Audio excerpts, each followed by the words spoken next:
Buying tickets to sports and concerts can be complicated, but there is a better, simpler way to buy with SeatGeek. SeatGeek is the smartest, easiest way to get tickets to live events. With SeatGeek's seamless mobile experience, you can buy and sell tickets in just 2 taps. SeatGeek helps you find the best seats at the best prices, fully guaranteed. There's nothing quite like seeing your favorite team or musician in person, and SeatGeek will get you closer to the action for a great value.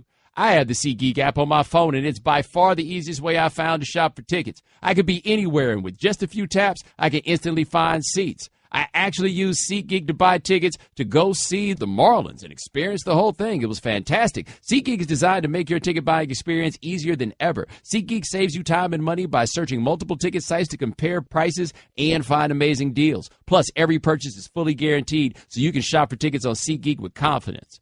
Best of all, my listeners get $20 off their first SeatGeek purchase. Just download the SeatGeek app and enter promo code Bomani today. That's promo code BOMANI for $20 off your first SeatGeek purchase. Welcome to the Right Time Podcast. The Right Time with Bomani Jones. Football. Alex Smith.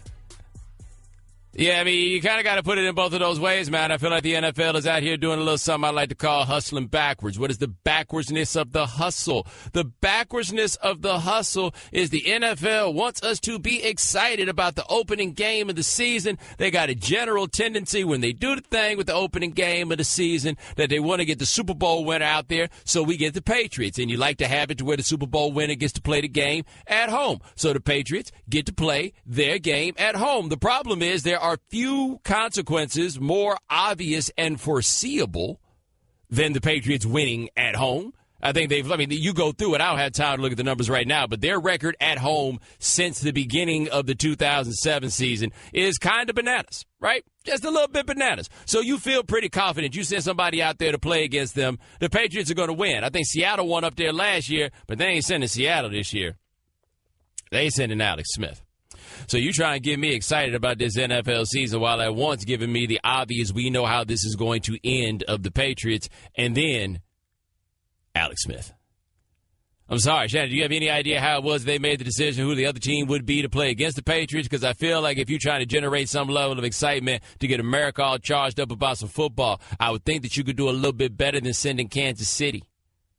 Who knows? Maybe they want to spotlight this Tyreek Hill guy that people talked about last year. No, they don't want to do that. No. Right. No. That comes with questions. That comes with discussions that they don't necessarily want to have there. They want anybody else they could think of to send out there to play against them. Because, I mean, the game, I get off work at 7. I'm going to hurry home, get some food cracking so I can watch the game. And you telling me I'm going to be doing all this to get excited and running around to get everything going so I can see Alex Smith?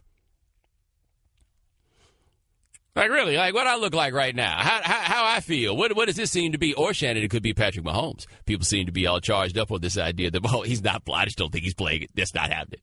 Not yet. No. Not here, not now. You got that. You know what he is? He's the ultimate preseason star, right? Because all you see is all the talent and the game doesn't matter, so you ignore all the bad stuff. But no, we got this game. It's going tonight. And I'm asking you guys, do you find yourself being a little bit less excited about the NFL season this year than you are normally? And I'm asking this sincerely, and I'm not asking this because I'm saying I feel a certain way, and I want to see if y'all feel a certain way. Like, I've been trafficking in social media spaces for quite a while now. Normally, by the time preseason football comes around, people so thirsty and so excited that there's just excitement on the basic level that the preseason has started. I didn't feel that this year. Like, I didn't get that vibe off of people that they were just so ready for the season to go ahead and start. Like, Deadspin did an interesting post where they raised the question as to whether or not the NFL was eating itself, right? We're basically saying that the NFL is swallowing itself whole because we find ourselves talking so much more about the spectacle that surrounds the league than we do the actual play on the field. So think about this for a second. We talk more about the NBA this summer probably than we ever have for a summer all the way through. A lot of that had to do with the fact that we got this out of nowhere Kyrie Irving situation, right? But whenever we're talking about what's going on in the NBA, we really are talking about the basketball. Like, even if you're talking about free agency and where guys rotate to or everything else, we're talking about that in the context of how that's going to affect the basketball. How many of our off-season NFL discussions actually have to do with the quality of football? Now, part of it, I think, is that the NFL has a tricky thing when it comes to personnel markets where you can never be sure what any one move is going to do to the overall league. Like, you don't typically have that.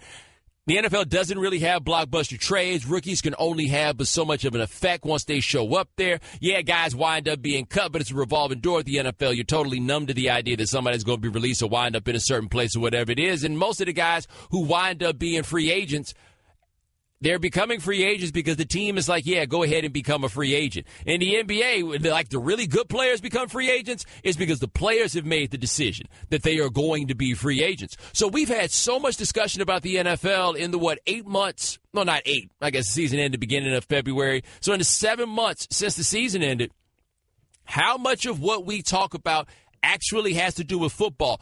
And how much of that which we actually talk about that has to do with football comes up after somebody gets injured? Like, somebody gets injured, and now all of a sudden we got to talk about it. So think about this. Ryan Tannehill, right? Ryan Tannehill got hurt. We saw that. He went down, the Jay Cutler thing, everything else. We talked about the football that was surrounding that. How much time did you hear anybody spend talking about the Miami Dolphins that has to do with actual football before the Tannehill injury or after the Tannehill injury? What you got? How much time did you hear people spend talking about that? No. We spend more time talking about your man Raj and Harry the Henderson. Ted Wells got to be around here somewhere being like, I mean, if you guys would like a report on the report that you did on Ezekiel Elliott, I'm always here to give you a report. Name's Ted Wells. My mama called me Teddy. But really, how much of that do we do? Like, what is your level of excitement about there being football tonight? And again, it's not even necessarily about what the game is, because typically we just look at this as like it's like opening day in Cincinnati, except for everybody, right? Where it didn't matter who Cincinnati was playing, it was opening day for Cincinnati. How charged up are you about this season starting? Like this game that's going on tonight. How many players are you legitimately excited to see who play in this game? Like, I feel like the Chiefs got, Shannon, you mentioned my man, somebody's man. I feel like saying my man, just put myself into an interesting place. I didn't want to make him your man's because I didn't want to make it controversial. Anyway, Tyreek Hill, he is an exciting football player. I think we would agree. Who else? Is Justin Houston still exciting on defense, or does that even count? Don't they have the tight end? What's the dude who dances? I mean, he ain't exciting, but you're talking about Kelsey. Yes, Kelsey. There's always the threat of him doing something in the end zone. I'm trying so hard not to hate that dude, man. But I just find his whole steez to be so lame. And there's nothing worse than being lame and trying too hard at the same damn time. Shannon, you and your wife watch his reality television program? No, unfortunately, I didn't catch it. No. You said unfortunately, like you wish you had. Almost. I DVR'd it, and I just hadn't got around to it. I'm getting there. How much money would you pay to watch Travis Kelce practice his dance moves in the mirror? Like the stuff that doesn't make it to TV? That's what I was about to say. Like, what are the dance moves that he does that don't make it to TV? You think he watches like Von Miller film or Michael Bennett film, and he studies and he's just trying to get up to the point where he can do the things that they wind up doing? How long before they stop putting that Michael Bennett dance on TV, by the way, especially since his name all up in the news all the time? You can't be out here complaining about the police and out here getting your gyrate on. I feel like the league's going to be like, look, brother, you got to pick one. You got to pick one. And that reminds me, Shannon, haven't they opened it up and go get more celebrations this year? Yes, and even team celebration, like group celebrations. We're bringing that back. Really? We're getting the band back together. Oh, God, Travis Kelce will be insufferable. Here's the thing. I think the group going to try to dance with Travis Kelce. Travis Kelce going to be like, hold on, hold back, and tell him to get in a circle. And then start doing something to be like, all right, now what y'all do is y'all go Travis, go Travis, go Travis. Tell you one thing, I know one unit in the football that's going to lead the league in dance celebrations. Are you referring to the New York Giants wide receiving corps? Without a doubt. That is exactly what it is going to be. Is your man going to play this week, by the way? Still determined. Like, they haven't ruled him out. It's Sunday night. He's going to play. It's a big show. And somewhere Victor Cruz is like, I was the first one to dance. Remember that? It was me. I was doing the salsa. I'm the OG of this. I can see it now. If Odell plays Sunday and scores a touchdown, how nice would it be if he did a salsa in tribute to Victor Cruz? Do you think Odell has even noticed that Victor Cruz is gone? Hey, man, whatever happened to old head? Yeah, you know I'm talking about old boy that live uptown. Oh, he don't play no more? Oh, well, he was a good number 3 receiver. Good number 3. You need one of those. The Right Time with Bomani Jones. We're talking about what there is to be excited about in the game tonight, Shannon. I think I kind of have something to be excited about. Brandon Cooks. He's kind of one of those players that I'm perfectly aware of and know of like as a fantasy entity, but I've never really watched him play that much football. What about you? Saint's been like 7-9 every year since he's been in the league. Well, everybody in New England seems to be raving about him now. He's the perfect fit for this offense. And now with no Julian Edelman, I guess we're going to see a lot more Brandon Cooks, right? Also, we're going to have something very interesting about Julian Edelman. We'll talk about this more a little later, but I want you to think about this at Edelman. How many people have told you about how underrated Julian Edelman is and how Edelman is a really, truly a number one wide receiver, and they give you all these explanations as to why Julian Edelman's a number one wide receiver, and then Julian Edelman gets hurt, and all these people are now telling you why it doesn't matter that Julian Edelman is getting hurt. Have you noticed that? Like, I can't be the only person that has experienced that with people. Because he's not, I mean, he's a good receiver, right? He's cool to have, certainly. You want to have him on the squad, don't get me wrong. He got hurt, everybody's like, oh, well, they just figure out a way around it. No. Like when Randy Moss left New England, don't get me wrong, they kept on winning, but it wasn't the same. And also, I have heard people put Brandon Cook's name in the same sentence with Randy Moss, and y'all just need to stop doing that. Like, are we that far removed from the greatness of Moss? Just chuck it up there, dog. Are we that far removed from just chuck it up there, dog? Are we that far removed from the hand? Are we that far removed from D'Angelo Hall thinking he's going to talk noise to Randy Moss and then being out there like, I didn't know anybody else in the world was that fast. All right, 888-729-3776. That is our telephone number. So the Cleveland Browns have gone Cleveland Brown on us. Very Cleveland Brown on it. Some of it, of course, is not their fault. It's kismet, however you want to put it. But Myles Garrett has an ankle sprain. Hold on. Not just any ankle sprain. A high ankle sprain. Speaking of which, do any of we lay people have any idea how high up the ankle it's got to be a high ankle sprain? Because, I mean, the ankle, like, it ain't that long of a joint, right? Like, where do we decide the high of the high ankle sprain is? Like, I really don't have a great answer for that. But anyway, they say that Myles Garrett might be back in 2 weeks, but I feel like we've been watching sports long enough to know high ankle sprain, even if you come back after 2 weeks, you know what that turns into? A nagging injury. I feel like the high ankle sprain is the gold medalist on the nagging injury list. What else is on the nagging injury list? The high ankle sprain, tendinitis. And to be fair, tendinitis is like a lifetime lingering injury. I don't do anything athletic. I've been fighting tendinitis since 1994. And I'm not making that up. What else do we have here just in the nagging injury category? Because, like, the hamstring isn't a nagging injury. It can just pop up and get you. It's a lingering injury, which is not the same thing as the nagging injury. What's the difference between the two? The nagging injury you just keep dealing with all the time. The lingering injury just mess up and jump back up on you, and you don't realize that it's about to happen. That's a little bit different. The lingering injury is all right. All the comparisons I want to make for the lingering injury would offend you in front of your children. Some of y'all got lingering injuries though. You know what I'm talking about. So, yeah, Myles Garrett is apparently hurt, and then Calvin Pryor, who used to play for the Jets and got traded to the Browns. Speaking of which, when you get traded from the Jets to the Browns, how do you feel? Do you feel good? Like, because I feel like that's being transferred to a different jail, right? You just hope maybe they got better food in the cafeteria. Perhaps they have a better library. Like, that's what I feel like what it is going from one of those to the other. But Calvin Pryor went to work today, got into a fight with Ricardo Lewis, and he wound up being released, right? How has nobody found out yet what happened? How has nobody gotten to the bottom of this? Because remember, I didn't say they got into a fight at practice. I said they got into a fight before practice. All right? So at practice, you know, tempers boiling over everything else. Before practice, I feel like there are 3 options on what caused this fight. Her, money, or her money. That's got to be the 3, right? Like, it's got to fall somewhere within that. Before practice, and, Shannon, it sounds like a parting shot was involved. I guess not terribly dissimilar than the Geno Smith one where they said that Geno told him I ain't got to pay you no money or whatever they said Geno said for that dude broke his jaw.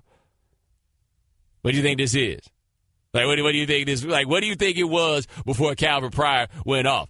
Perhaps it was, she wasn't your girl last night.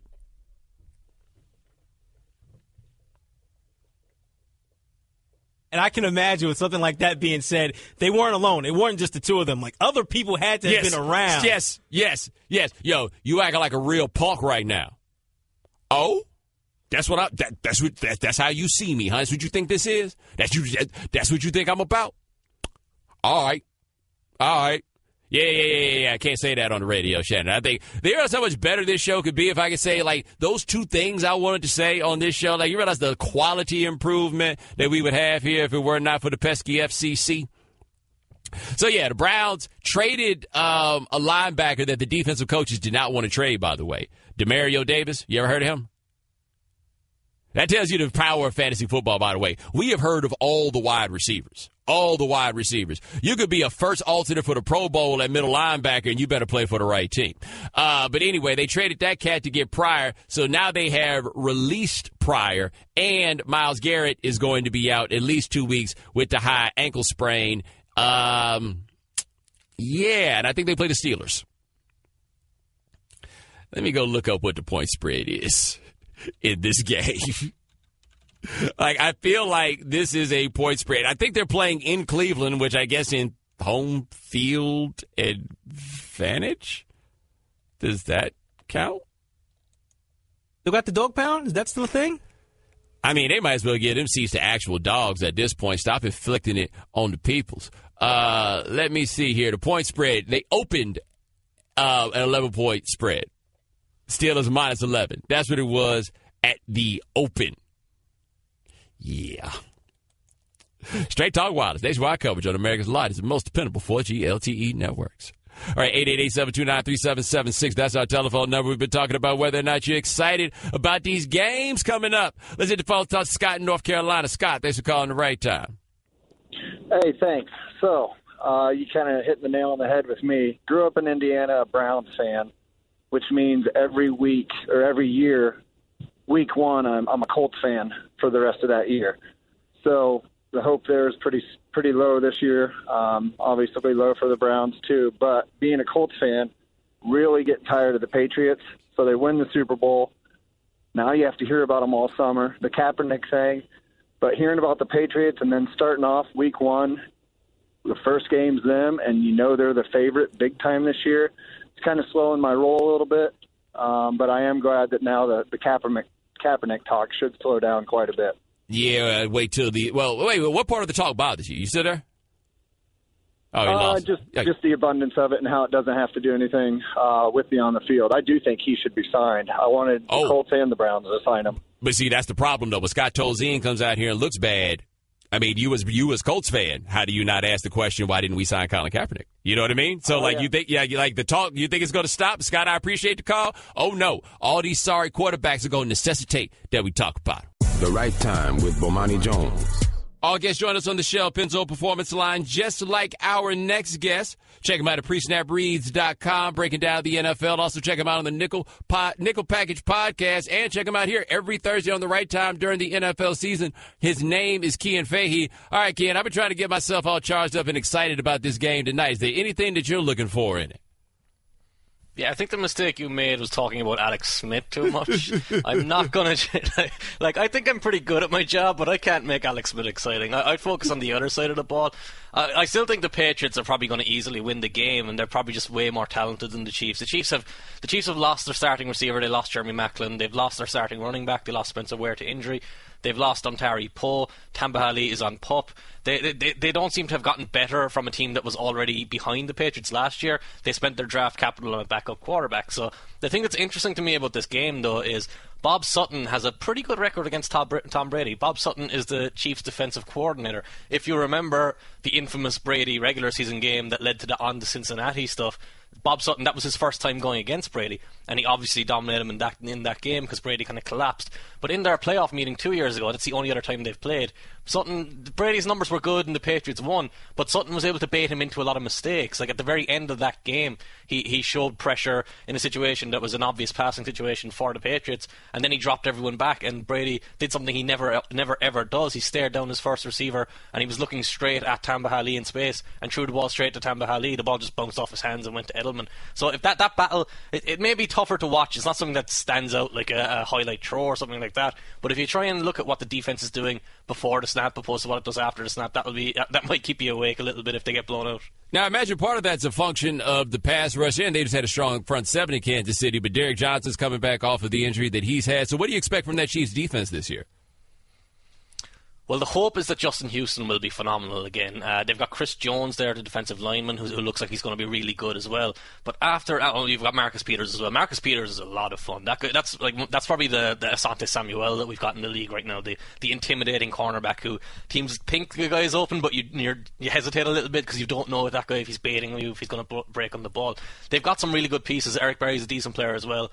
But overall, there aren't enough good players to complement that. Once you get after the top guys, there's too much of a drop-off, and that's where the concern comes, especially against an offense like the Patriots, who can come out and run straight over you. They can spread you out with different receivers.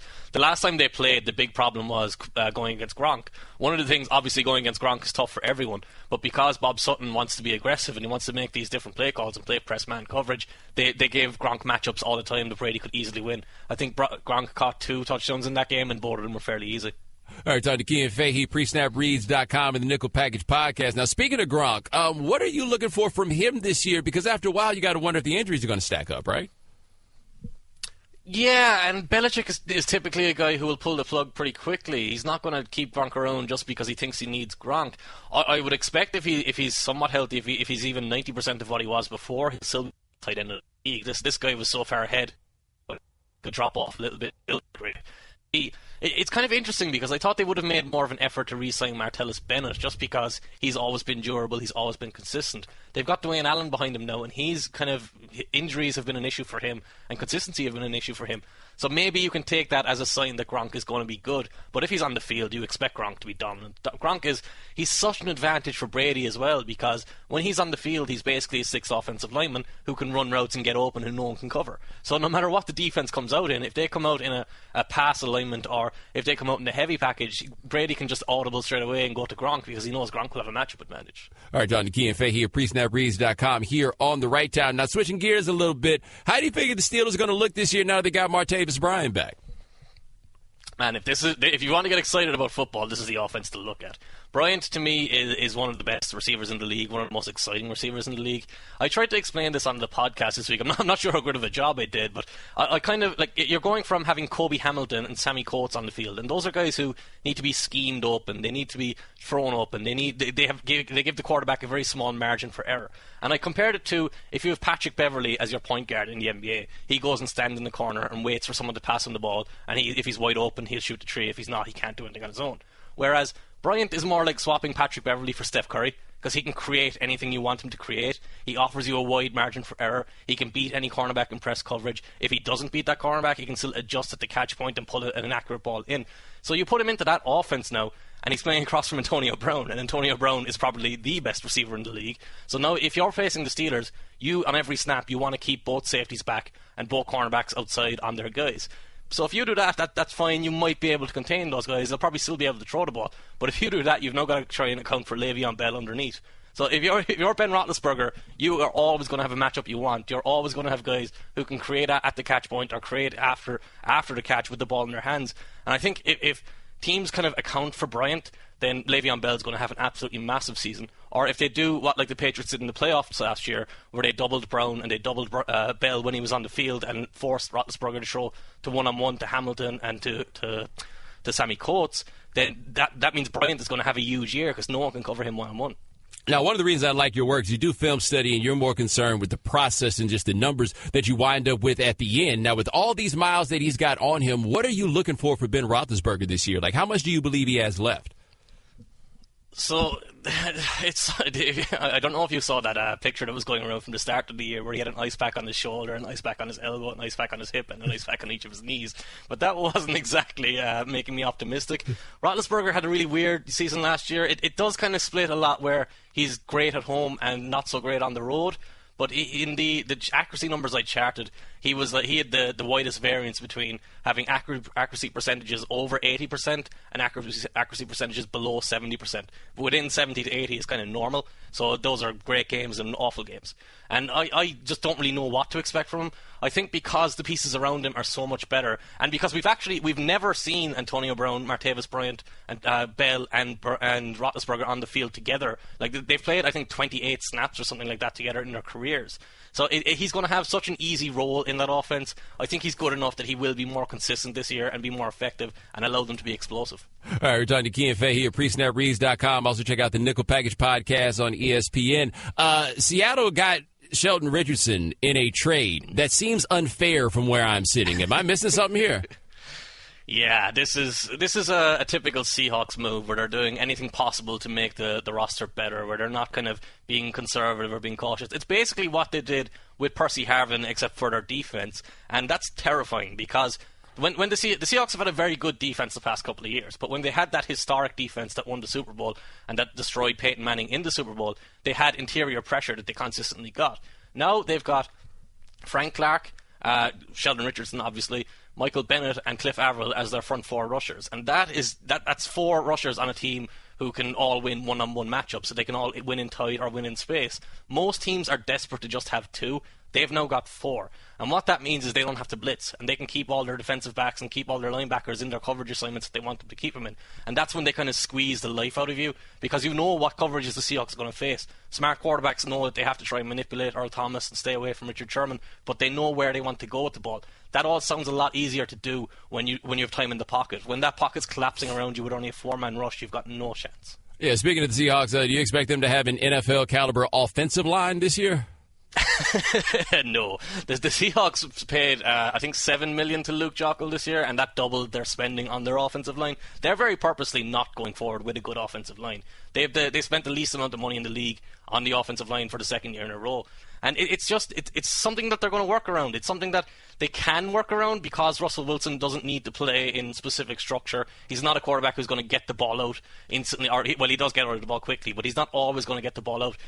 I tend to describe Wilson as, if he gets the ball, catches it, and releases it, that's fine. If he gets the ball, catches it, and holds it for a second, he's probably going to hold it too long because he doesn't really stay within the pocket. He will break and create. And it's fine. It works for them because he's so good at that. I'm actually a little bit concerned about their receiving core as well, though, because Jermaine Kearse, for all the criticism he got, he was really reliable and really durable. Now they've got Paul Richardson there, who has a couple of ACL tears in his past. They've got Tyler Lockett after him, who's coming off a severe broken leg from last year. And neither of those guys are well-rounded players. They've kind of got a bunch of vertical receivers, and I'm including Jimmy Graham, because Jimmy Graham is basically a vertical receiver as a tight end. They've got all them, and they've got Doug Baldwin as the only well-rounded guy. So I'm not really sure how that offense is going to look just as in scheme and how they set themselves up. Now, I mentioned Russell Wilson. I've been dealing with the great dilemma for me with him because of his mobility, but the way he plays. Does he cause more sacks or does he save more sacks?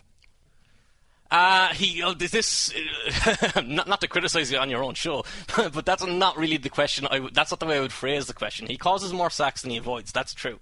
But the benefit of what he does creating after, when the play breaks down, he leads to more big plays. So if you're getting, like, you see this a lot with Tyrod Taylor, where people would say, oh, if he made the throws that he was meant to make, he would be whatever, he'd be a great quarterback. But then they ignored it when he creates and evade sacks. But the thing about that is, it's not just that he's avoiding the sack, it's that he's creating a 30 or 40 yard play, when if he avoided the sack, it might have been just throwing the ball away. So if you talk about Alex Smith, who we're coming back to for tonight, he will extend plays like that as well, a little bit. Obviously not as good, but when he gets outside the pocket, he's looking to throw the ball away. When Russell Wilson does it, he's looking to find someone in an advantageous position downfield. So, like, there should be no real argument at this stage that Russell Wilson largely outweighs his negatives with his positives. I think the question is more, does he do it to the point that he's a top 5 or a top 10 quarterback, or is he top 12, 13, 14, whatever way you want to break it down? That's Key and Fahey, who is allowed to criticize me on my own show. Check him out, PreSnapReads.com. Also, the Nickel Package podcast, which you'll find on ESPN. It'll be here every Thursday through the football season on the right time. Thanks so much, my man. I appreciate it. Thanks, man.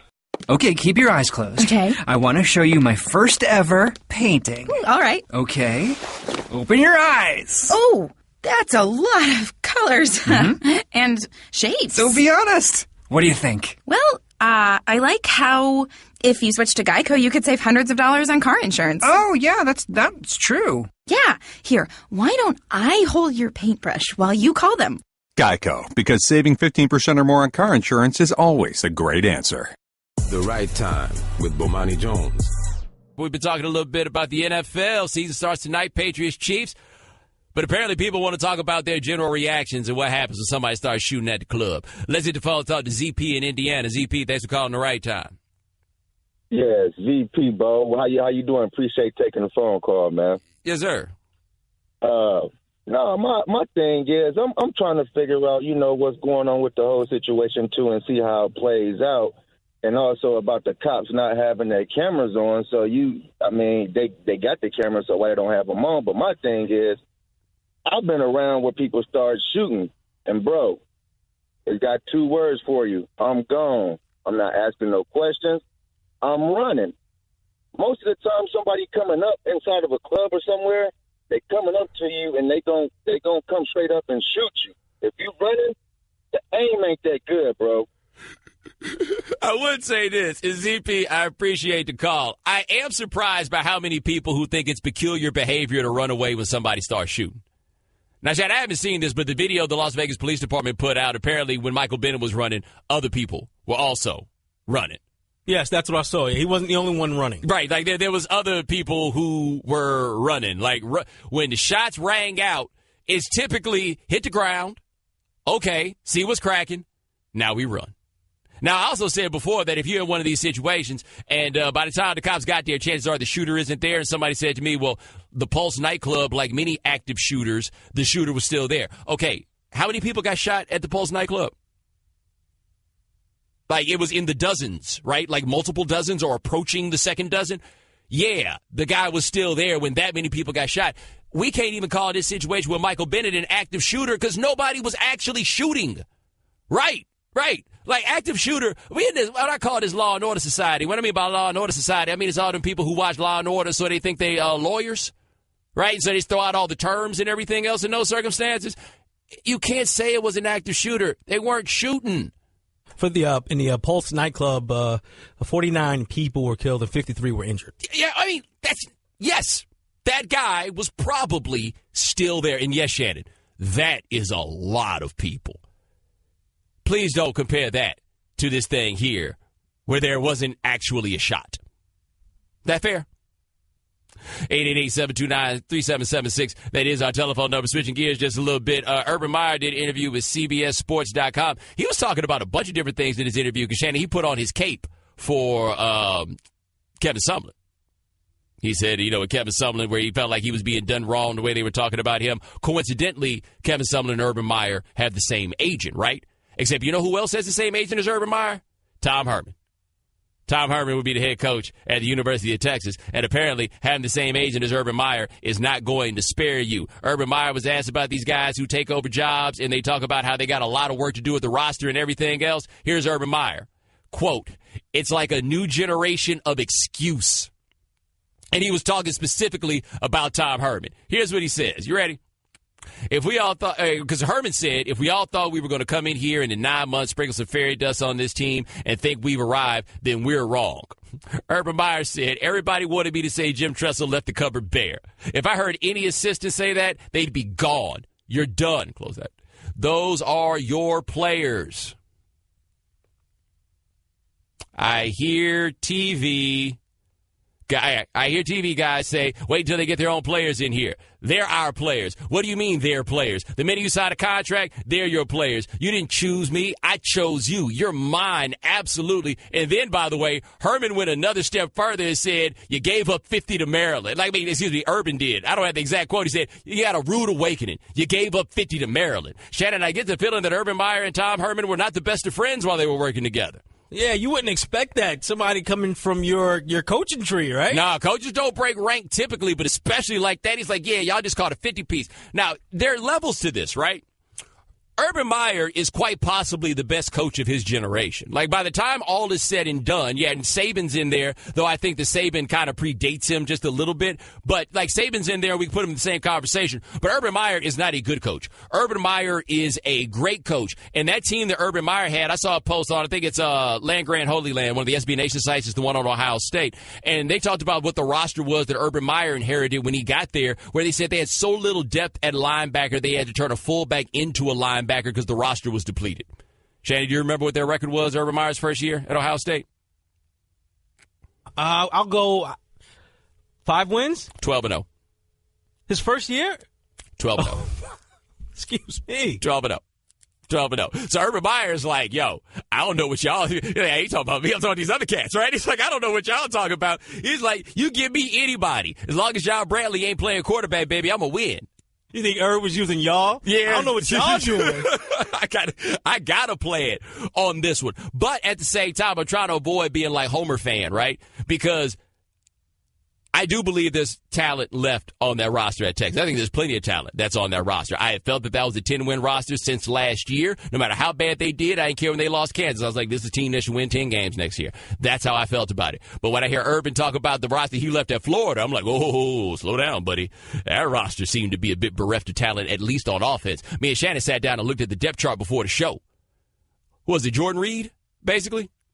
Essentially, it was Jordan Reed was the best option. I think they had, Deontay Thompson. And then they had Dempsey Rainey at running back, but in a system they weren't built to play, right? Like, that was all they had. Now, on defense, Dominique Easley, Sharif Floyd, Matt Elam. So that was 3 first-round picks on defense. So I guess his point stands to a degree. Like, the cover wasn't as bare as you happen to say at Florida. Maybe there's something to that. But I totally agree with him on the idea that these aren't my players. No, these are your players. You chose the job. You chose the players who were already there. You got to own that. In the meantime, Shannon, I imagine Tom Herman was furious. So what you trying to say? Like of all weeks, we coming up letting Maryland drop 50 on our home turf. Mm-hmm. And you want to come say this now? Let me tell you my biggest problem. The week that Maryland dropped 50 on our home turf in Austin? You know, I understand what it is that you're trying to do and you're failing miserably. With a true sophomore quarterback who tore his ACL? What a jerk. How about this? Let me say this about Tom Herman. You know my biggest problem with Tom Herman? He's in Mensa. You know what Mensa is? Mensa is this club for people who think they're smarter than everybody else, so they join Mensa to show people how smart they are, and then ostensibly to hang out with other really smart people. Now, Shannon, you know my background, right? My parents got PhDs. You know the circles I've traveled in, the people I've been around. I don't know a single person in Mensa. Not a one. You realize, like, what a jerk you have to be to decide that that's what you want to sign up for? Like, that's the club. I'm too smart for the rest of y'all, so I'm going to go to... You know what a jerk you got to be. Like, really, it's not to think about this. You know anybody who's in Mensa, ask yourself. I asked Pablo. Pablo went to Harvard. He said he didn't know anybody that was in Mensa. You know why? Because he went to Harvard. They ain't got to go to Mensa. That's enough. Better not get embarrassed by USC. The Right Time with Bomani Jones. All guests join us on the Shell Penzo Performance Line. Just like our next guest, check him out at theundefeated.com. Also, if you see him on television, you'll get to see that clip of that time he was face first on the ground as somebody was running past him because our good friend Eric Rideholm likes to antagonize him. His name is Dominique Foxworth. Dominique, how was Morocco, man? Oh, it was a lot of fun. I was going to go this whole segment without bringing up Maryland, but you're going to bring up some unnecessary play that we don't even need to talk about, but that's fine. I'm still going to stand by my plan. You ain't even watch the game. You're right. I did. I asked you, do you still rock with Maryland, and what did you say? Well, I paid my dues, so I can jump on and off the bandwagon whenever I damn well please. Not only did I go there, but I played there for 4 years for free. So if I want to be a Maryland fan when they win, that's fine. If they get blowed out next week, I ain't going to be paying attention to them. But for this week, I'm proudly wearing my Terps football apparel. You shouldn't be. You know what you shouldn't be wearing. That's for damn sure. Yeah, I'm wearing an Outcast T-shirt, the greatest of all time. We're talking to this jerk named Dominique Foxworth from The Undefeated. All right, so the season starts tonight, but before we get to the people who are actually playing, what'd you think about this story of Calvin Pryor getting cut for fighting a teammate before practice? I mean, it's all so weird because football is a very violent game. Like, what happens on the field? And you guys, I mean, I listened to your show yesterday. You talked a bunch about how the type of people who play football are somewhat different. And those are the type of people who sometimes get into fights unnecessarily. So surprising that he was cut, it just tells me that there's more to the story. And normally the person who wins the fight is the person who gets cut. You never cut a guy who starts the fight and loses. So that gives us a little insight. I remember in college, since we're talking about Maryland, we had Sean Merriman got in a fight with somebody in winter workouts, and he was much more valuable than the person that he was fighting. He started the fight, and he won the fight. And you know who got in trouble? The person who was unconscious after the fight, which was not Sean, because Sean was more valuable, and that's what it comes down to at the end of the day. So tell me this. Do you think that this fight was over her, over money, or over her money? I'm not even going to jump into that, but that's always a good guess. I don't know. Coming out of training camp, you develop these rivalries, especially with DBs and receivers, because you go up against each other every day. There's a lot of trash talking, and sometimes some people don't know where the trash talking ends and where real life begins. And for them to have this carry all the way into the season opener is pretty unfortunate. I mean, I'm not going to venture a guess on what it's about, but I think you know. We're talking to Dominique Foster, the Undefeated, here on the Right Time. Staying with the salacious side of football, the Ezekiel Elliott story. I think we've talked on a bunch of different levels about the NFL's role, trying to get to the bottom of what happened. But what did you think when you found out that Lucky Whitehead was part of the story? Poor Lucky Whitehead, man. That can we change his name? I think you changed his name at one point. Lucky, yeah, that's what it was. That's what it was. L Whitehead, because he is not lucky, man. Just getting dragged into all the nonsense. He just want to have a good regular NFL career, but the NFL can't leave him alone, or apparently the police department. But I thought it felt bad. Now you feel bad for him, but like out of nowhere, you get these texts or whatever it is. Like, at what point did he find out the trouble that he was starting by this?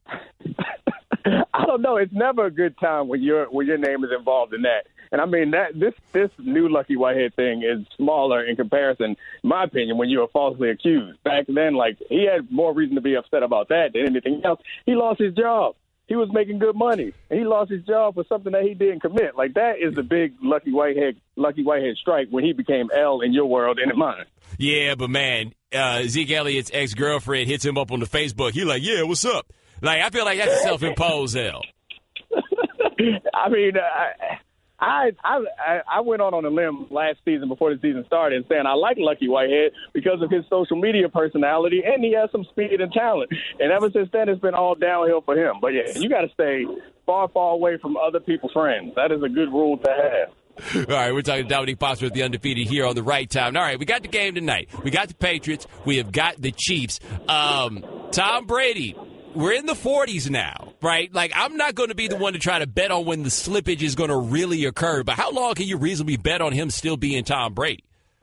Yeah, I mean, as they say, Father Time is undefeated, but Tom Brady is giving him a run for his money. Last season was incredible, and I don't think anybody thinks that he's just going to fall off a cliff this season. I remember when we all thought we saw what the Chiefs did to him on that one, was it a Thursday night game? And we all were like, hey, well, maybe it's getting to the end of the rope. He went and reeled off a bunch more wins and a Super Bowl win after that. So I can't imagine that any of us are anticipating. Are you going to bet against Tom Brady tonight? I'm not going to bet against him, but I'm not going to let you act like you ain't the one that's come on the radio saying that maybe Tom Brady ain't that good.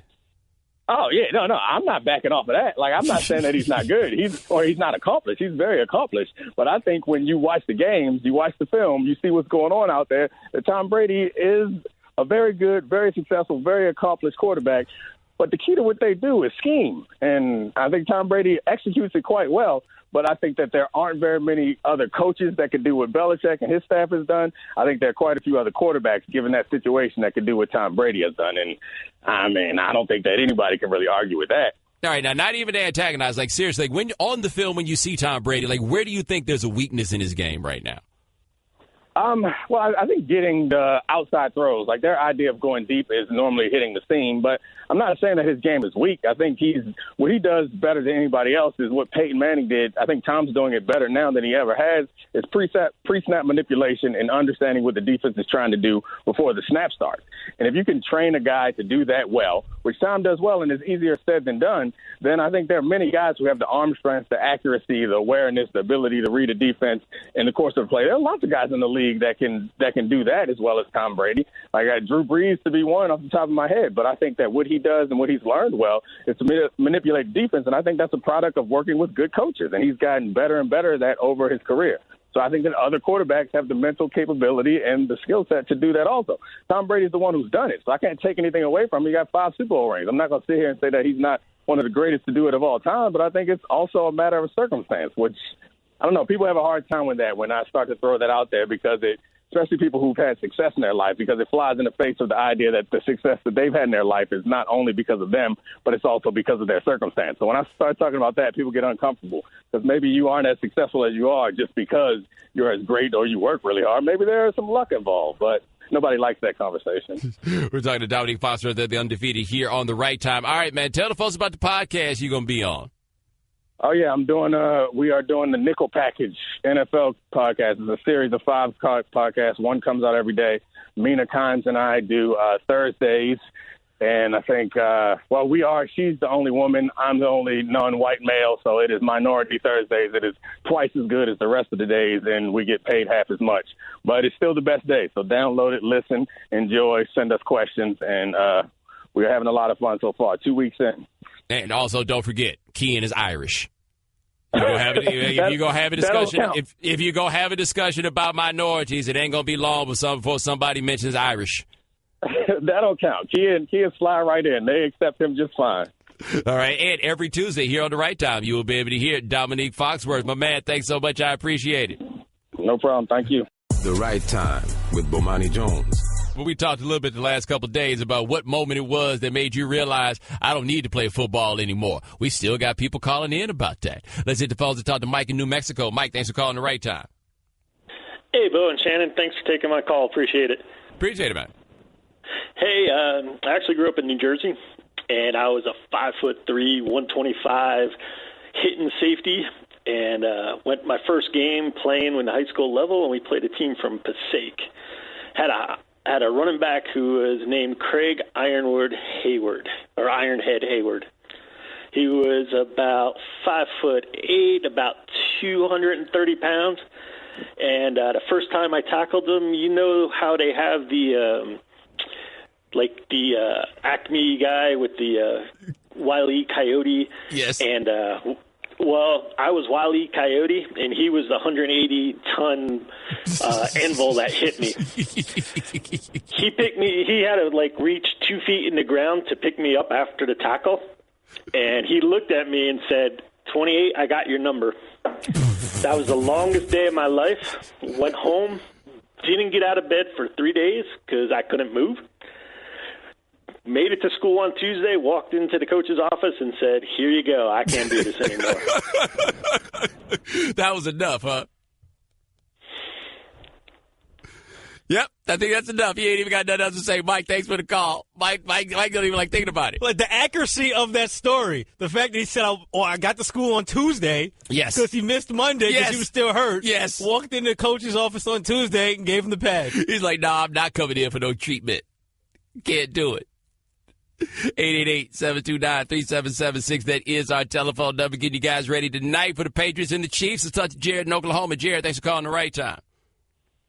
Thank you, Bomani. First of all, I was a member of Mensa when I was 22, and I can honestly tell you the worst part about being a member of Mensa is explaining that you are a member of Mensa and what Mensa is. You might as well tattoo Lowe's on your head because you are a tool. That being said, at what point do we look at the Patriots and look at them as just the best team until someone dethrones them? You mentioned the Steelers, and I agree they've got a good offense, but the last time the Steelers beat the Patriots was 2011, and they've had a lot of good teams since then, and it just doesn't seem like anyone can truly knock them off. Sure, the Patriots are always there, almost like the Spurs. So my question is, at what time is it almost a given until someone else becomes as dominant? Well, also, I appreciate the call, man. And let's not forget, 2 years ago, Denver beat them, right? 2 years ago, Denver beat them in the postseason. I guess the 2 years before that, somebody had beaten them. It's not like the Patriots are just running through and they're in the Super Bowl every single year. That being said, Belichick just seems to pants Mike Tomlin every time they run up on each other. Every single time. Because they seem to play just about every year because the NFL wants to get that money. And, is Belichick with the dub? It is Mike Tomlin, fresh edge up. You think it's legit? Shannon, he claimed you're set. Yeah, I still think it's legit for right now. Not like a Kappa would ever, right. Put a fake hairline on or anything like that. Do that? Get Topic sprayed on his hairline? Who would do that? No Kappa would ever do that. No. Shannon would never do that. I wouldn't. At least not for a couple more years. Try that again. No, I wouldn't. Yes, you would. Okay, look, it wasn't me, all right? All right, it was one time. Oh, that's right, you did have that time that you were cheating. I wasn't cheating. I didn't go out here and cheat. Wrong place, wrong time, right? I was the victim in this, right? Because I didn't know what was going on. I went to a new barber, searching for a new barber down when we were still in South Beach. I didn't know what was going on. The dude, gave me the cut or whatever. He spraying some stuff. He rubbing some things in. And next thing I knew, I had a brand new hairline. He knew you was in need. 888-729-3776. Let's talk to Rick in Illinois. Rick, thanks for calling the right time. Hey, what's going on, Bomani? Love the show, man. Thank you, man. The time that I realized when football was over for me, man, it was my freshman year, and, the chicks dig the football players, so I figured, I'm going to go out for the team. And I was going back, playing quarterback, and, made it past the first little session. Then we got to, practice with the old pads on and stuff, and I got blew up, man, because I'm left-handed. So I go back and throw the ball, and all my ribs and stuff was exposed. My man nailed me. I mean, he caught me blind, just caught me from the blind side, laid me out. I'm on the ground stretched out. I look up, and it's one of my closest friends who hit me, my boy Big Ty Carter. I said, we grew up together. I said, the whole time I'm on the ground, I'm thinking, this dude is one of my closest friends, man, in the world. And he hit me like this. What is it going to be when, somebody who don't give a damn about me hit me? And I got up. As I was getting up, I started taking the pads off right there, man. Hey, here you go, man. I walked away from football. Man, I'm talking about my rib cage was sore for about a good strong 3 weeks, man. And that's when I gave it up, man. Went on and started playing basketball. Hey, man, I think you made the right call, and I appreciate it. Shannon, I love how excited people are to call up about this. They're like, I got this one. The fact that it was that one moment. Yes. It wasn't it didn't build up. It wasn't a series of events. It was like I knew at that moment tackle football had left me. And I was not going to play another game. Not one more game, not one more play. My mama need to come pick me up and drive me home. Whew. Yikes, man. Yikes. The Right Time with Bomani Jones. Shannon, they are all calling in to talk about the moment that they stopped playing football. I feel like we could change our whole show and just call it the right time to call in and talk about the day you stopped playing football, with or without Bomani Jones. We'll get to y'all in just a second, but before we do, NFL action tonight, baby. Patriots, Chiefs. Alex Smith, should we start calling him Mario Mendoza? Is he the Mendoza line of quarterbacking? I kind of felt like he the Mendoza line. Is he still, or is Andy Dalton now the man? Andy Dalton is they have not gone out of their way to get Andy Dalton's replacement yet, which is what they've done with Alex Smith. You say, two different places, yes. Alex Smith. How bad an injury would Alex Smith have to suffer this year for him to come out the game? Alex Smith's knee could be dangling from the joint, and he's going to drag that thing out there. I don't know what plays they're going to run, but he's not coming out. I synced this movie. We're not joking head injuries by no means. No, we're not. But he lost his job before because of a concussion. I don't think that'll be the same reason he loses his job here. No. His whole situation is why it's so difficult to get guys to take themselves out of games for concussions, because Alex Smith was on a team that was rolling toward the Super Bowl, having the best season of his career. He goes out, he misses a half of football. He missed the half of one game, and then he missed the next game, and then it was gone. He never played for San Francisco again, right? So, no, it's not joking head injury, but that's the seriousness of the matter and why the dilemma comes up. Because Alex Smith just my head hurts, and never played again. At least not for San Francisco. But check this out, right? So the Chiefs have this problem, which is they're just not very good at offense. And part of why the Chiefs are not very good at offense is because, their quarterback is not very good. I'm not saying their quarterback is bad per se. I am simply telling you that their quarterback is not very good. So what do the Chiefs do? Well, the Chiefs find all kinds of other ways to score points. How do the Chiefs find other ways to score points? Non-offensive touchdowns. Shannon, they had 7 non-offensive touchdowns last year. 7 non-offensive touchdowns. How about this? In 2013, they had 13 non-offensive touchdowns.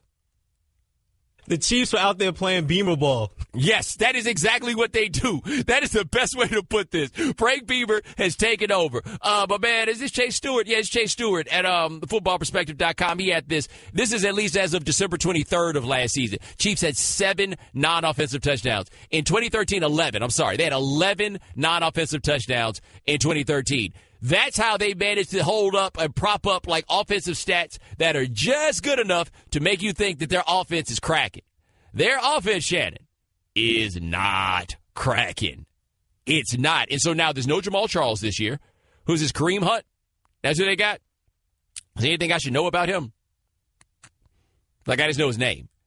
So, all right, so what you got? Then it's like, Alex, don't throw the ball away. And Alex is like, I'll never throw the ball away. That requires throwing it far. Right? So he's not throwing the ball away. The Chiefs had the fewest interceptions in the league last year, 16th in net yards per passing attempt, 24th in net yards per rushing attempt. Yes.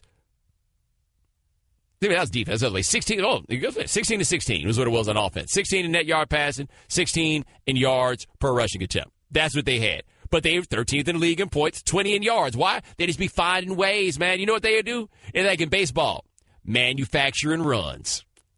That's what they do. Manufactured run. That's right. Andy Reid out there calling the hit and run, the squeeze play. What's some other ways that you can... double steal? Oh, I forgot about the double steal. Yes, that's what it is. And it's like Tyreek Hill, he's that designated runner, the pinch runner. They got Travis Kelce tagging up. Yes, that is it. He's tagging up from first on balls to right. Like, they have to find out any way that they possibly can. And the film guys will tell you that the Chiefs are out here running patterns where you think guys are running. They're not running routes. They're decoys. It's all just set up to get Alex Smith in a situation where he can get the ball to Travis Kelce because the tight end is the guy that he can get the ball to. Like, what Andy Reid is doing there is fascinating. And it also, I think, speaks to something fascinating about the nature of the quarterback market. We all know Alex Smith is not very good. The Chiefs extended Alex Smith after they got him. He's been their quarterback. This will be the 5th year that he's their quarterback. And just about every year they went in and were like, all right, this is what we got. Well, all right, this is what we got. Well, all right, this is what we've got. And he is in large part the ceiling to that team. That being said, they got all the little fast dudes. All the little fast dudes. So they got Tyreek Hill. Tyreek Hill went to Oklahoma State. He's been a very good little fast dude in the NFL. And I was thinking to myself as I watched him that he reminded me a lot of, you remember DeAnthony Thomas that went to Oregon? I was thinking that Tyreek Hill reminded me a lot of what DeAnthony Thomas was when he was at Oregon. And then I remember DeAnthony Thomas plays for the Chiefs. Because the Chiefs are here for all the little fast dudes. Like the Chiefs have a roster that Urban Meyer would love. Quarterback who, well, I guess he already has Coach Alex Smith. Now has he? Quarterback who's talented, but not quite that talented. A bunch of little fast dudes you just run around and get a ball to. What they're missing, though, Shannon, is the absolutely fearsome little fast dude, a la Percy Harvin. The little fast dude that no one wants problems with. No one at all. He one of y'all's, right? He from your way, right? Yeah, Virginia Beach. Yeah, he's always been like that too. So I mean, I imagine that's what they tell me. I don't feel like a guy like that starts being that guy just when he got to college. All of a sudden, was like, you know what? I'm gonna be 5'8" Debo. Just saying, that's what I heard. Because I don't want those problems. No, I don't want none. Do you know what Percy Harvin's voice sounds like? Let me tell you this: would you recognize Percy Harvin without a helmet? Seriously, do you know what Percy Harvin looks like? You do, because I don't. I told you about John Taylor, right? You know what John Taylor looks like? You remember John Taylor? Used to play receiver for the 49ers. John Taylor was on TV every Sunday for all of us to see. Do you know what John Taylor looks like? I have no idea. Chad, I once went Googling for images of John Taylor.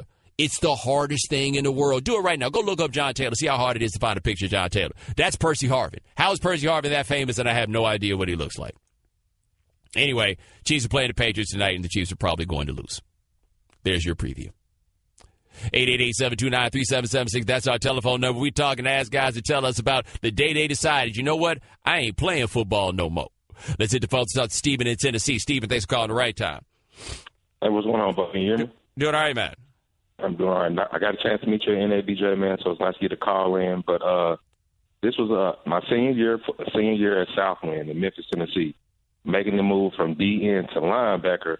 Because I was looking, I was like, man, all the DNs going D1, they pretty big. I'm like 6'1", 200. So we're doing 7-on-7. That's just helmets, shorts, and T-shirts for people who don't know at the University of Memphis.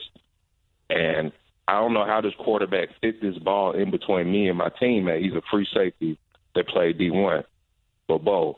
I thought I had an interception or a deflection. Next thing I know, the ball sneaks between us, and my friend comes flying full speed, and his head hits me right on my jaw. And I had a double mandible fracture. Double? Basically, a double mandible fracture. I broke my jaw in 2 places. And the way I fell, you know, in the movies, like when you get shot, you drop to your knees, your arms go limp. All that happened because I was just in shock. Like, my jaw was hanging in my mouth right now. But afterwards, you know, I couldn't eat for 6 weeks. So my parents, I was just drinking milkshakes. They had the bright idea, we're going to put a burger in a blender so you can get some protein, son. And however you imagine a burger in the blender tasting, it tastes even worse than that. That was their worst idea ever. But even then, we went to the playoffs, and I was like, I had a good year. So I was like, I had a couple offers for some smaller D2 schools and stuff. I was like, no, I'm going to go walk on at Mississippi State as a linebacker because my coaches were holding me back. Politics. I went to the tryout. It was just 30 minutes, 20 guys out there. I'm like, this is going to be a breeze. I do well, but then I meet 2 Mississippi State players, one named Richie Brown, and the other one's name was Nick James, but they called him Tombstone. And I was like, why they so big? Why they shoulders so big, man? And they called me back for another tryout. I was like, I think I'm going to just cover the game. I'm going to let y'all do all the tackling stuff. But that's all I got for you, Bo. Thanks for the call. Dude, you said that's all I got. You gave us everything. Steven, I appreciate the call. Look, once they said they call him Tombstone, nah, it's a wrap. It's a wrap. Tombstone Jenkins? No. I don't want no problems with Tombstone. No, thank you. The Right Time with Bomani Jones. All guests join us on the Shell Pennzoil Performance Line. Just like our next guest, he covers college football for us here at ESPN. We got him in studio. His name is Adam Rittenberg. All right, Adam, we got a big game Saturday night, Ohio State and Oklahoma. The game was in Norman last year, where Oklahoma typically does well. Ohio State blew their doors off. What are you expecting to see this time? Yeah, but Monty, I'm interested to see how this Ohio State offense looks. A lot of people are wondering, whose offense is it? Is it the offense that, performed well last year at Oklahoma, but then struggled down the stretch, Urban Meyer's offense, or is it going to be more the new coordinators they brought in? They have a new play caller in Kevin Wilson, but in talking to coaches after their first game, they still feel this is Urban Meyer's offense. That may not be a bad thing, but we wanted to see some type of change after the way last year ended with the shutout loss to Clemson in the bowl game. So are they going to take more shots down the field with J.T. Barrett? Are they going to use their H-backs and running backs in different ways? I think that's what people are still wondering against an Oklahoma team that, in talking to their defensive coordinator, Mike Stoops, I know they're extremely motivated after, as you said, being embarrassed last year on their home field. I didn't really, it didn't dawn on me until you mentioned this, that Mike Stoops is still the defensive coordinator. I feel like that's kind of hustling backwards if Bob Stoops is not the coach and Mike is still running the defense. What are we expecting from that defense this year, which has not always been what they needed? Yeah, no, the thing was they got better down the stretch last year, and they were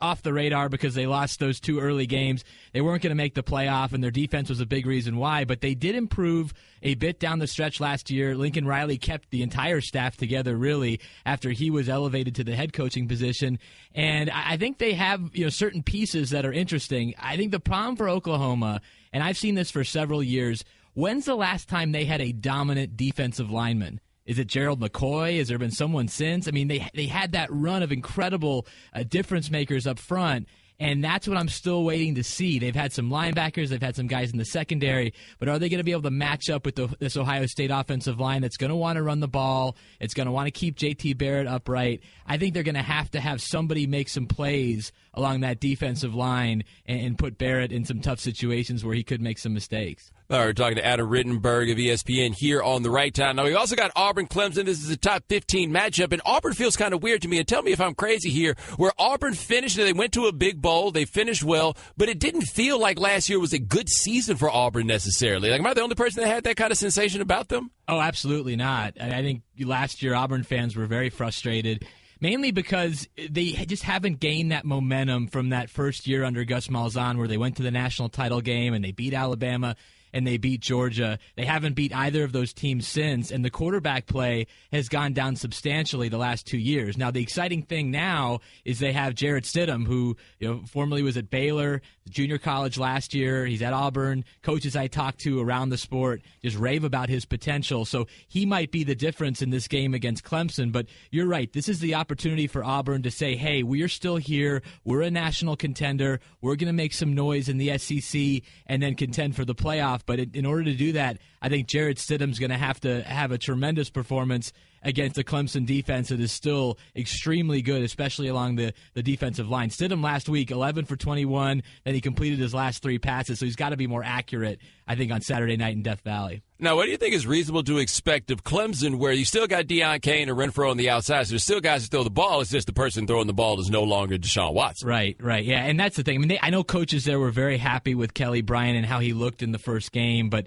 it's Kent State. They didn't have their head coach even with them. It's going to take a much better performance, I think, against Auburn to get people excited about the future under Kelly Bryant. Now, the good thing is, you mentioned Kane and Renfro. Talking to someone there this week, they think they can go 9 deep at receiver. They're not going to have a Mike Williams. They're not going to have a Sammy Watkins. But the overall depth at that position, that could really help out a young quarterback, or at least a new quarterback. They had 7 different guys score last week, so that's a good sign for Clemson. And I think they want to not take it out of Kelly Bryant's hand, but make it as easy as possible for him to spread the ball around to his receivers, to his running backs. But again, last year, Auburn held this team to 19 points with Deshaun Watson. So this is a defense that has had some success against Clemson, and one that Clemson has to be very, very wary about. Now, switching gears, Florida State and Georgia, both of them lost their quarterbacks last week to injury. Which team do you think is in better shape to recover from that? Yeah, I think it's Georgia, and we'll see with James Blackman and how he fares, but he's a true freshman. He's only 185 pounds. He's like you, man. He's a tall, skinny guy. So I don't know if he's going to be able to hold up out there, but Georgia is very excited about Jake Fromm. They obviously didn't want to see Jacob Eason go down to injury, but from talking to people there this week, they like his moxie. They like how he leads in the locker room, even though he's a young guy, has some respect, and they don't expect him to be nervous in that environment against Notre Dame. And Notre Dame's defense still has to prove a lot. I think that the Fromm and the rest of that offense can make plays in that game and gain some confidence. So I think Georgia, at least short term, is in better shape. But we'll see how Blackman fares for Florida State. We didn't know what DeAndre Francois was at this time last year, and he turned out to be, in my opinion, one of the best comeback quarterbacks and one of the toughest quarterbacks in the country. Now, are you buying the hype on Georgia this year? Because few things are more dangerous in the SEC than year 2 hype for a coach. Well, and Georgia, too. I mean, how many times have we talked about Georgia? They are perfectly located for recruiting. They have all the resources, and it just doesn't happen for them. So I will be very interested to see how they perform in this game and then in their upcoming games. The concerns you have for Georgia, their offensive line is one of them, wide receiver depth, and then how they are in the secondary. I think the Notre Dame offense will really test this Georgia defense. They can run the ball. They have at least 2 first-round picks on their offensive line, and I think we'll get a sense of where Georgia is after this game before they get into the SEC play. That was a very delicate way of saying that Georgia consistently underperforms. Every year, man. It's almost every year. Our guy, Mark Schleba, I love to rip him about Georgia. No, on another day, because there's a long discussion to be had about how the Georgia job, Georgia as a program is totally different than it was when Mark Richt first got the job. Now it's a better job and they win less.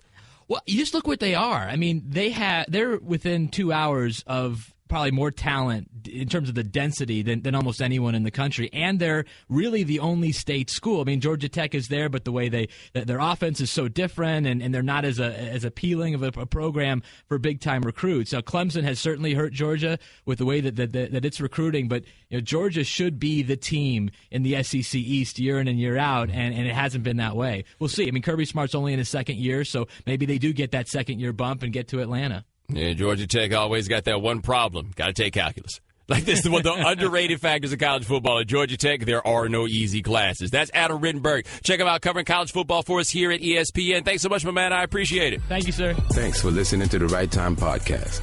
Please come back tomorrow for more. And don't forget to